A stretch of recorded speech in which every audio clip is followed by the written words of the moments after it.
Hello students, welcome in my class. तो आज हम जो न्यूमेरिकल करेंगे। ये क्वेश्चन आपके सामने आ गया है। क्वेश्चन कि चार समान आवेश प्रत्येक क्यू मान का मतलब चार आवेशन का जो मान है वो क्यू है, ए भुजा वाली वर्ग के चारों कोनों पर स्थित है। प्रत्येक आवेश पर शेष आवेशों के कारण परिणामी बल ज्ञात कीजिए। ठीक है, क्वेश्चन आपके सामने आ गया है। तो क्या है कि आपके क्या कहा गया आपको क्वेश्चन के अंदर, देखो इसको समझो। ये क्वेश्चन आते हैं वर्ग और त्रिभुज का आता है क्वेश्चन। उसके अंदर क्वेश्चन के अंदर क्या कहा गया कि आपके पास क्यू आवेश है, वो ए भुजा का जो वर्ग है, ए भुजा का जो वर्ग है उसके क्या है, चारों कोनों पर स्थित है, चारों कोनों पर स्थित है। तो यहां पर भी आपके क्या है, क्यू रखा हुआ है, यहां पर भी क्यू आवेश रखा हुआ है, यहां पर भी क्यू है और यहां पर भी क्यू है। और जो आपका वर्ग है उसकी जो भुजा है वो क्या है, आपके पास ए है। ठीक है, तो प्रत्येक आवेश पर शेष तीन जो आवेश हैं इनके कारण जो परिणामी बल है उसकी गणना करनी है। तो आपको पता है कि सारे आवेश क्या हैं, समान परिमाण के हैं। तो प्रत्येक आवेश पर जो अन्य आवेश के द्वारा जो बल लगेगा, परिणामी बल, वो क्या लगेगा, बराबरी लगेगा। तो हम एक पर अगर कैलकुलेट कर लेते हैं तो क्या हो जाएगा, सारे आपके आपके कैलकुलेट हो जाएंगे। तो हम इस पर निकालते हैं, हमारा जो आवेश है हम इस पर निकालते हैं। आप त्रिभुज को ए बी सी भी बोल सकते हो, ए बी सी डी आपका, सॉरी त्रिभुज नहीं, आपका वर्ग है, जो एबीसीडी वर्ग है, इसके चारों कोनों पर क्यू आवेश रखे हुए हैं। आप लिख सकते थोड़ी कि माना हमारे पास क्या है, ए बी से ए भुजा का एक ए बी सी डी वर्ग है जिसके चारों कोनों पर क्यू आवेश रखे हुए हैं। तो हम डी बिंदु डी पर या शीर्ष डी पर रखे हुए आवेश क्यू पर हम क्या करते हैं, परिणामी बल ज्ञात करते हैं। तो अब ये भी आपके क्या है, समान आवेश है, तो ये क्या लगेगा, क्योंकि ये दोनों को मिलाने वाली रेखा कौन सी है, ये है, तो इन पर जो लगेगा प्रतिकर्षण बल लगेगा। इसके कारण हम मान लेते हैं कि इसको हम कहते हैं एफ ए के कारण डी पर। ठीक है, जो ए क्यू आवेश पर है, आंसर बिंदु क्या ए है पर जो इसका? क्यू, इसका आंसर मैं बताता हूं आपको। आपका कितना आ रहा है वो देखते हैं। और आएगा इस रेखा पर लगेगा तो यहाँ पे क्या आ जाएगा आपका, एफ ई आएगा। ठीक है, एफ सी लेते हैं। और जो बी आवेश है ये क्या है, इनके विकर्ण पर है, इनको मिलाने वाली रेखा क्या है, वर्ग की विकर्ण है आपकी, डायगोनल है। तो डायगोनल पर क्या है आपका, जो इसके कारण जो लगेगा प्रतिकर्षण बल, वो कौन सी दिशा में लगेगा, इस दिशा के अंदर। एफ आपका क्या आ गया, एफ बी। आपको ये डायग्राम बनाना चाहिए सबसे पहले, तभी ये न्यूमेरिकल हो जाएगा आपका। तो तीनों के कारण क्या लगेगा, प्रतिकर्षण ही लगे तो बाहर की ओर ही लगेंगे। तो अब अगर आप देखें कि जो आपके क्या है, बिंदु डी पर रखे आवेश क्यू पर परिणामी बल, क्यू पर परिणामी बल जो आपका है क्या आएगा, हम उसको एफ बोल देते हैं। तो क्या आएगा आपका एफ, देखेंगे क्या आएगा परिणामी बल। परिणामी बल क्या आएगा इसके अंदर देखो, तो टोटल जो परिणामी बल है वो कहां लगेगा, क्योंकि आपको पता है कि ये एफ ए है, ये आपका बल है, ए बल है, और आपका ये एफ ए बल है, सदिश है। तो जब दो सदिश आपस में किसी कोण पर होते हैं तो उनका जो परिणामी होता है वो क्या होता है, उनके मध्य होता है। तो दोनों कितने डिग्री पर हैं, 90 डिग्री पर है, हाँ या ना। और इनके जो आपके क्या कहते हैं, इनका जो परिणामी बल आएगा वो कहां पर आएगा, यहाँ पे मैं इसको बोल सकता हूँ एफ ए आपका सी है, एफ ए सी। ठीक है, मतलब आपने देखा होगा कि अगर आपके पास क्या है, दो सदिश हैं, ए और बी कोई सदिश है आपके पास। ठीक है, इनका जो परिणामी आता है वो इनके मध्य आता है आर, और थीटा कोण पर ये स्थित है। ठीक है दोनों, तो आपका क्या आएगा, जो आर परिणामी आता है, आर बराबर क्या आएगा, A square plus B square plus 2ab cos theta.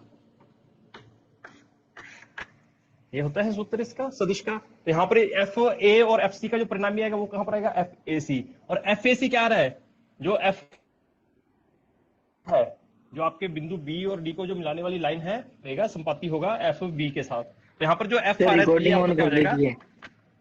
F B recording है, ऑन है, प्लस एफ ए सी। ठीक है, तो यहाँ पे टोटल परिणामी बल क्या आएगा, F B plus F A C बन जाएगा आपका, क्योंकि एक लाइन पर है ये दोनों। जब सदिश क्या है, समान है, आपके समांतर है, एक ही दिशा के अंदर है, तो इनका क्या होगा, दोनों का योग ही होगा, हाँ या ना। यहाँ पे जो डी पर कुल आवेश है, परिणामी बल क्या आएगा, F B plus F A C. और एफ ए सी क्या है, एफ ए और एफ सी का परिणामी बल, क्योंकि दो कोण इस प्रकार से हैं, तो इनका जो परिणामी आएगा वो कहाँ आएगा, इनके बिल्कुल मिलाने वाली जो इनके बीच की जो रेखा होगी उसी पर आएगा, हाँ या ना। तो यहाँ पर देखें, पहले हम एफ ए सी देखते हैं। F A C, F A सी के लिए आपके पास क्या आएगा, आप वो लिखेंगे बिंदु ए पर रखे आवेश है ना, अपने रखे आवेश Q के कारण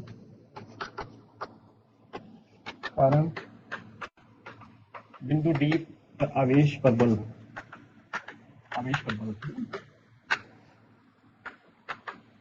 एफ ए लिया था हमने। ए बराबर क्या आ जाएगा, देखो ए के मध्य दूरी कितनी है के, यहाँ पे के क्यू स्क्वायर बन जाएगा है ना, और इनके मध्य की दूरी कितनी है आपके पास ए ही है, तो यहाँ पे क्या आ जाएगा के क्यू स्क्वायर अपॉन ए स्क्वायर।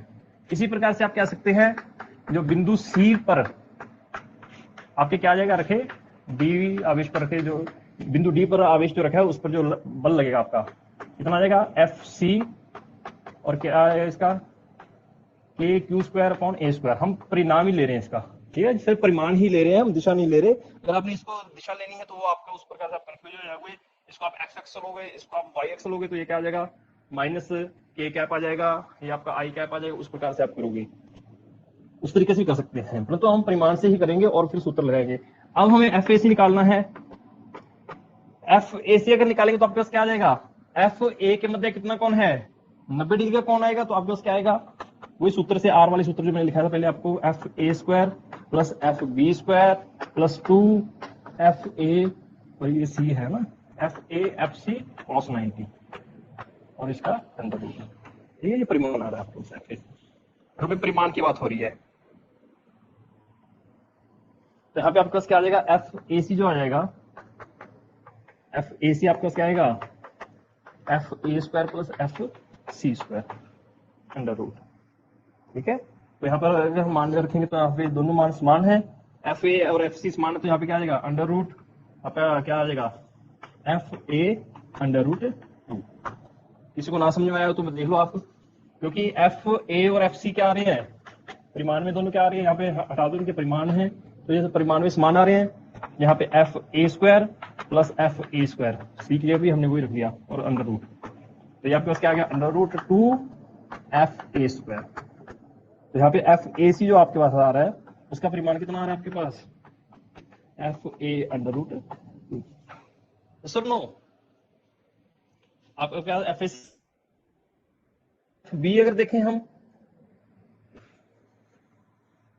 सेम है, आपके पास वही आएगा, बिंदु बी पर रखे आवेश के कारण बिंदु डी पर लगाया गया बल, ठीक है। तो एफ बी बराबर क्या आएगा आपके पास के क्यू वन क्यू टू, दोनों के क्यू स्क्वायर आ जाएगा। अब इनके बीच की जो दूरी है, ये वाली दूरी कितनी है आपके पास, ये भी ए है ये भी ए है, आइथोगोरस प्रमेय से जो कर्ण स्क्वायर बराबर आधार स्क्वायर प्लस लंब स्क्वायर, तो ये आपके पास कितनी आ जाएगी रूट 2 ए, ये रूट 2 ए है, तो इनके मध्य की जो दूरी आएगी वो क्या आएगी रूट 2 ए का स्क्वायर, अर्थात हाफ के क्यू स्क्वायर अपॉन ए स्क्वायर, ये आपके पास आ गया परिणामी बल, ठीक है, हाँ या ना।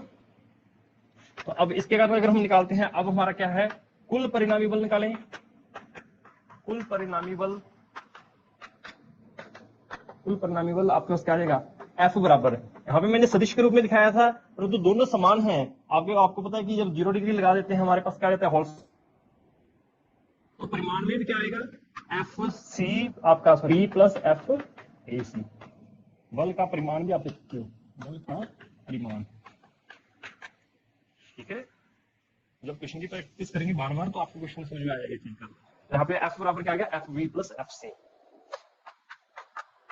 एफ जो आपका है एफ बी जो है आपके पास, इसका मान कितना आ रहा है आपके पास के क्यू स्क्वायर अपॉन 2 ए स्क्वायर, और इसका जो मान आ रहा है वो आपके पास कितना आ रहा है अभी, कितना हमने निकाला था अंडर रूट 2 एफ ए निकाला था, तो उसको जगह पे के क्यू स्क्वायर अपॉन ए स्क्वायर, तो के क्यू स्क्वायर अपॉन कॉमन ले लें के क्यू स्क्वायर अपॉन ए स्क्वायर, यहाँ पे आपके पास क्या गया हाफ प्लस रूट,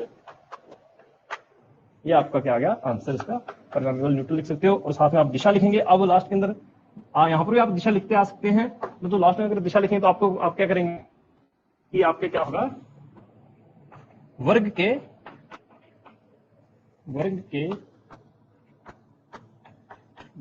विकर्ण के अनुदिश